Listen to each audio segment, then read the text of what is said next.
सभी आदरणीय को मेरा सादर प्रणाम। आज हमारे मध्य श्री धीरज द्विवेदी जी, जो प्रयाग से आए हैं। आप अपना बजरंग आश्रम के संरक्षक हैं एवं एक गुरुकुल को संचालित करते हैं। आप हिमालय की गोद में बसे हुए हरिद्वार क्षेत्र में आपका आगमन हुआ है। हम आपका हार्दिक अभिनंदन करते हैं हरिद्वार की धरती पे। देवभूमि में आपका सादर अभिनंदन। दिव्य गंगा सेवा मिशन द्वारा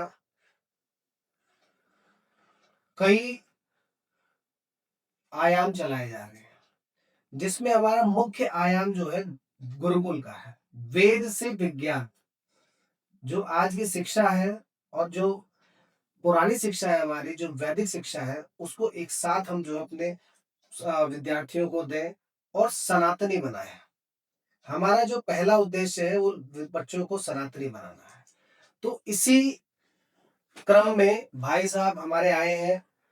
आप जो है गुरुकुल संचालित करते हैं प्रयागराज में, और अपने स्वयं के खर्चे से पूजा पाठ के माध्यम से जो धन एकत्र होता है, उससे जो है गुरुकुल संचालित कर रहे हैं। वहां पे आपके पास 32 से अधिक जो है विद्यार्थी है, जिनका आप भरण पोषण कर रहे हैं। पूरी शिक्षा, स्वास्थ्य, भोजन, कपड़ा और पुस्तकें, सब जो है आप अपने माध्यम से लोगों के घर पे भागवत करके, इस प्रकार से कई जगह से जुटा के धन संचय करके जो है आप उनका लालन पालन कर रहे हैं। तो इसी क्रम में मैं आपसे अनुरोध करूंगा कि दो शब्द जो है अपने आश्रम के बारे में बताएं पहले तो। जय सिया राम। यह आश्रम बहुत प्राचीन था, उपेक्षित पड़ा हुआ था। तो मैंने संकल्प लिया है कि जो मंदिर, जो आश्रम उपेक्षित पड़े हों, उनका पुनः जीर्णोद्धार करके उनको व्यवस्थित बनाया जाए, स्थापित किया जाए। इसी क्रम में वहां पर हम 2022 से विद्यार्थियों को एकत्र करके, अपने घर पर भी मैं 2-4 विद्यार्थी रख करके उनको शिक्षा दीक्षा अपने सनातन संस्कृति की देता था। तो वहां पर उनको रख करके सनातन संस्कृति की शिक्षा दी जा रही है। वेद, व्याकरण, कर्मकांड की शिक्षा प्रदान की जा रही है। और भारत के कई राज्यों से, छत्तीसगढ़ से, मध्य प्रदेश से, चित्रकूट आदि कई जनपदों से विद्यार्थी हैं। जो गुरुकुल प्राचीन परंपरा है, व्यवस्था थी हमारे प्राचीन की, सुबह 3 बजे 4 बजे जागरण, संध्योपासन एवं सुबह हनुमान जी महाराज और शंकर जी का मंदिर है, वहाँ संध्या पूजन करना, आरती करना और इसके बाद अपने विषयों को अध्ययन करना, यह व्यवस्था चलती है। वहाँ अनवरत चल रही है। प्रातःकालीन बच्चों को बाल भोग में चना, खिचड़ी इत्यादि प्रदान किया जाता है। दोपहर में चावल, रोटी, दाल, सब्जी। पुनः 4, 4:30 बजे के लगभग उनको नाश्ते के तौर पर लाई, नमकीन या कुछ भी प्रदान किया जाता है। और रात्रि में पुनः भोजन की व्यवस्था, यह क्रम चला रहा है। वहाँ शिक्षक हैं, 4-4, 5-5 शिक्षक रखे गए हैं। व्यवस्था देखने के लिए भंडारी इत्यादि की व्यवस्था है और भगवान की कृपा से अच्छा चल रहा है। गंगा सेवा मिशन अपना गुरुकुल खोलने के प्रयास में है, जिसकी थीम हमने रखी वेद से विज्ञान, जहां बच्चों को वैदिक शिक्षा के साथ साथ विज्ञान की शिक्षा भी मिले। जो हमारे आयुर्वेदाचार्य हैं, वो भी जो है वैदिक शिक्षा के द्वारा निकले। समाज के अंदर एक नैतिक मूल्यों का प्रभाव बढ़े। जो आज की युवा पीढ़ी है, उसमें नैतिक मूल्य कैसे बढ़े बच्चों के अंदर, समाज के अंदर, उसके लिए जो है हम एक गुरुकुल को खोलना चाह रहे हैं। उसी संदर्भ में हमारे बड़े भाई धीरज जी हैं, ये अपना एक गुरुकुल चला रहे हैं। और हम लोग मिलके जो है एक गुरुकुल वेद से विज्ञान, जिसमें कंप्यूटर की एजुकेशन, विज्ञान की एजुकेशन, स्वास्थ्य, आयुर्वेद की एजुकेशन, हर प्रकार की जो शिक्षा जो हम देंगे। तो उस विषय में आपके क्या वो रहेंगे? जी, प्रायः जब हमारा भारत गुलाम हुआ, हम गुलाम हुए, तो गुरुकुल पद्धति को बंद कर दी गई। गुरुकुल पद्धति वास्तविकता को लेते हुए जो प्राचीन पद्धति, उसके साथ आज का युग अंग्रेजी का युग हो गया है, कंप्यूटर का युग हो गया है, तो इसके लिए इसकी भी आवश्यकता है। प्रायः जो गुरुकुल चल भी रही है कहीं कहीं, तो केवल वेद रटा दिए जाते हैं, वेद के अर्थ को नहीं बताया जाता, ऐसे ही केवल रटा करके। और या तो व्याकरण पढ़ ले रहे हैं, केवल इतना ही रह गया है कि माता पिता बालकन बुलावें, उदन भरे सोई धर्म सिखावें। तो हमें इससे हट करके, हम आय का साधन तो रहे, हमें जीविका का साधन तो मिले, लेकिन वास्तविकता को जाने, क्या हमारी पद्धति थी, क्या विज्ञान कहता है। प्राय आजकल क्या है कि जो हम पढ़ रहे हैं, हम संस्कृत पढ़ रहे हैं, लेकिन अंग्रेजी और कंप्यूटर से दूर है विद्यार्थी। अब उनको आज का समझ में नहीं, जबकि जो यह विज्ञान है हमारे सनातन संस्कृति की ही देन है, हमारे वेदों की देन है। तो जब हम दोनों का सामंजस्य बना करके चलेंगे, तो यह आने वाले भारत के लिए, आने वाले हमारी पीढ़ी के लिए और इस विश्व के लिए मंगलमय होगा, कल्याणकारी होगा। दिव्य गंगा सेवा मिशन को आखिर ऐसी क्या जरूरत पड़ी कि जो गुरुकुल खोलने की हमें आवश्यकता है? हमारा समाज कई वर्षों की गुलामी के पश्चात, जब स्वतंत्र राष्ट्र की स्थापना हुई, जब देश हमारा आजाद हुआ, उसके बाद गुरुकुलों को पहले ही बंद किया जा चुका था, पर सरकारों ने भी इस पर ध्यान नहीं दिया।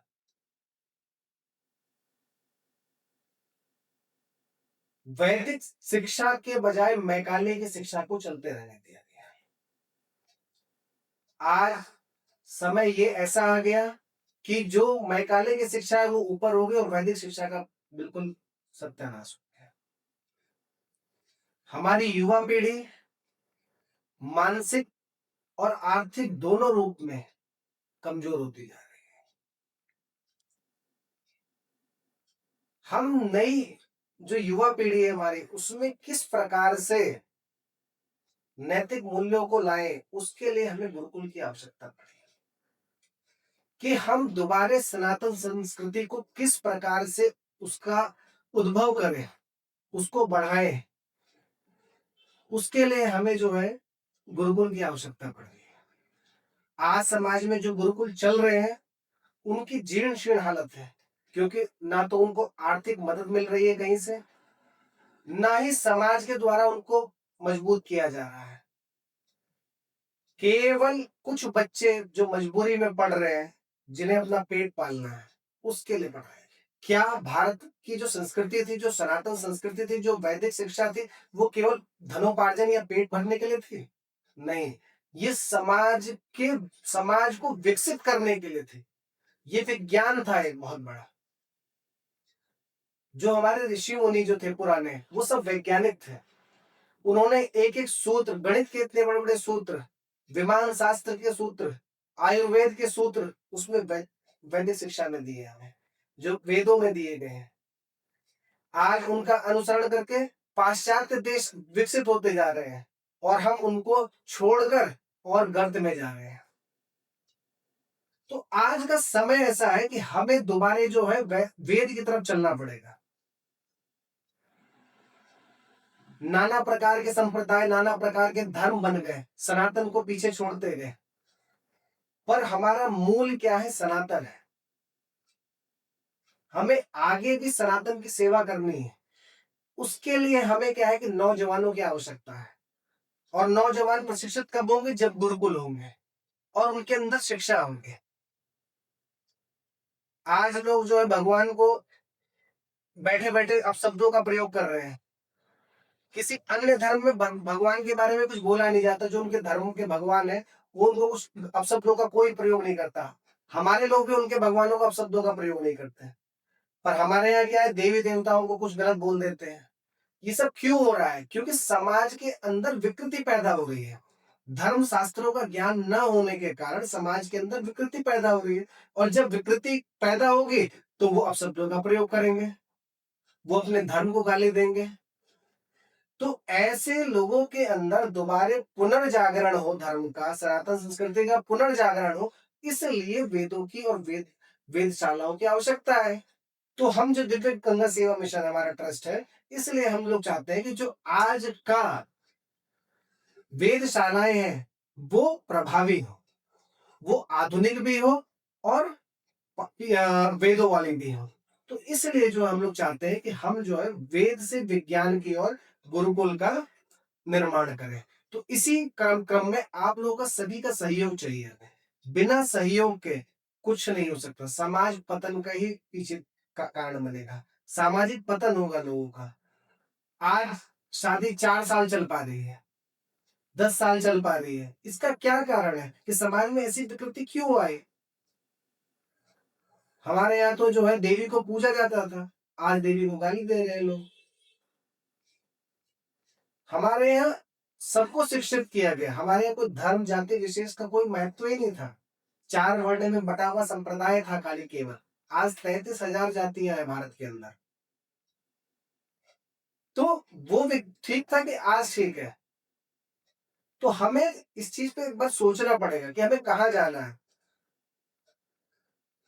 हमें हिंदू राष्ट्र भी नहीं चाहिए, हमें सनातन राष्ट्र चाहिए, जहां पे देवताओं की पूजा हो, जहां राम का राज्य हो। इसी क्रम में हमारे बड़े भाई धीरज जी, जो प्रयाग की धरती से आए हैं, जो संगम है, जो उत्तर प्रदेश का गौरव है, और जहां से पढ़े हुए बच्चे जो है आज पूरे भारत के नहीं पूरे विश्व में अपना परचम लहराए हैं। जहां से आईएएस सबसे ज्यादा निकलते हैं, पीसीएस सबसे ज्यादा निकलते हैं, जुडिशरी में लोग सबसे ज्यादा निकलते हैं। ऐसी धरती से भैया का हमारे यहाँ एक तो स्वागत है बहुत बहुत। और मैं आग्रह करूंगा कि आप धर्म के बारे में आज की युवा पीढ़ी को किस प्रकार से अपना कर्म करना चाहिए, उस बारे में गुरुकुल का क्या सहयोग रहेगा इसमें, इस बारे में थोड़ा सा आप हमें ज्ञान दें। जी, हमारी सनातन जो संस्कृति है, सारे वेद, सारे शास्त्र सब संस्कृत में है। तो भ्रम पहले जो आज आए दिन कोई अनाप शनाप रख देता है, अपने ही धर्म पर अंगुली उठा रहे हैं, सनातन पर, अपने देवताओं पर। तो इसके लिए तो मैं यही कहता हूँ, मंचों से भी बोलता हूँ, कथाओं से, कि आप लोग जो कभी प्रश्न करें, उंगली उठाए, तो उसको समझाइए कि पहले गुरुकुल में चलो, संस्कृत का अध्ययन करो, वेदों का अध्ययन करो, फिर उंगली उठाओ, फिर देखो। और इसमें सुधार तभी आ सकता है जब हम स्वयं, जितने भी सनातन, भले हम कई संप्रदायों में बट गए हों, कई मतों में बट गए हों, धर्म तो मात्र एक सनातन है, बाकी तो सब दिमाग की उपज है, खुराफात है, जो और खुराफाती लोग हैं, ऐसे लोग। तो सनातन धर्म की तरफ बढ़ने का सबसे उत्तम उपाय है कि अपने, जो हमारा जो बुजुर्ग हो चुके, जिनका जीवन बीत चुका, लेकिन आने वाली पीढ़ी को बताने के लिए, तो यही मैं निवेदन करता हूँ कि आप संस्कृत अंग्रेजी पढ़ाइए, कॉन्वेंट में पढ़ाइए, लेकिन नजदीक के गुरुकुलों में आप संस्कृत विद्यालयों में विद्यार्थियों को जब अवकाश हो तब भेजें। 1 घंटे के लिए ही सही, 2 घंटे के लिए सही, भेजें। और बहुत से महान भाव द्वारा, स्वयं मेरे द्वारा भी, रात्रि में 8 बजे से 9 बजे तक 1 घंटे ऑनलाइन इन्हीं सब विषयों पे बच्चों को शिक्षा दी जाती है, सनातन संस्कृति के विषय में। उससे जोड़ें, क्योंकि आज का जो व्यवस्था है उसके लिए लोग उदरभरण के लिए बच्चों को पढ़ाएंगे, लेकिन उसी के साथ साथ यदि अपने जीवन को अच्छा बनाना चाहते हैं, परिवार में खुशहाली रखना चाहते हैं, और वास्तविक रूप से केवल सोशल मीडिया पर नहीं, वास्तविकता में अगर सनातन संस्कृति का संरक्षण चाहते हैं, तो अपने घर से एक बच्चों को अवश्य जोड़ें, गुरुकुल में भेजें, आश्रम में भेजें, और नहीं तो कम से कम 1 महीने के लिए जब भी अवकाश हो तब भेजें। ऐसे करने से क्या होगा कि धीरे धीरे बच्चों में जागरूकता होगी।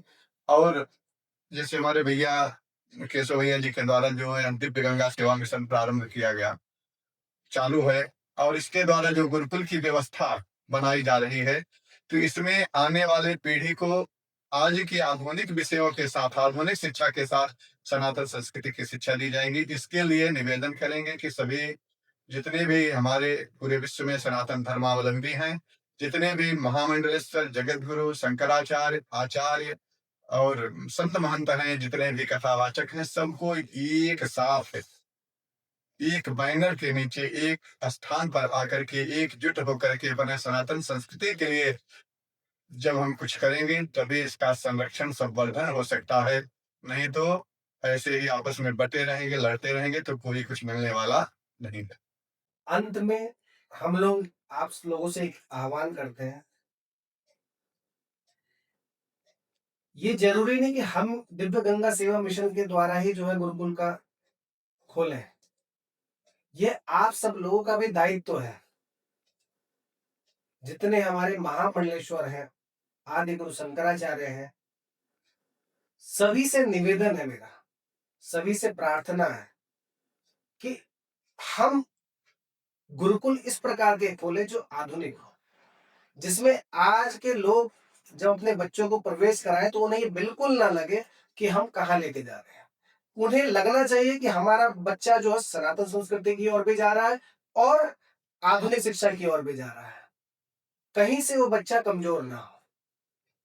जब वो वहां से निकले तो समाज को प्रशस्त करने के लिए, समाज में अपने देश का मान बढ़ाने के लिए, पूरे विश्व में अपने देश का मान बढ़ाने के लिए वो काम करें। इसी के साथ मैं अपनी वाणी को विराम देता हूं। जय माधव।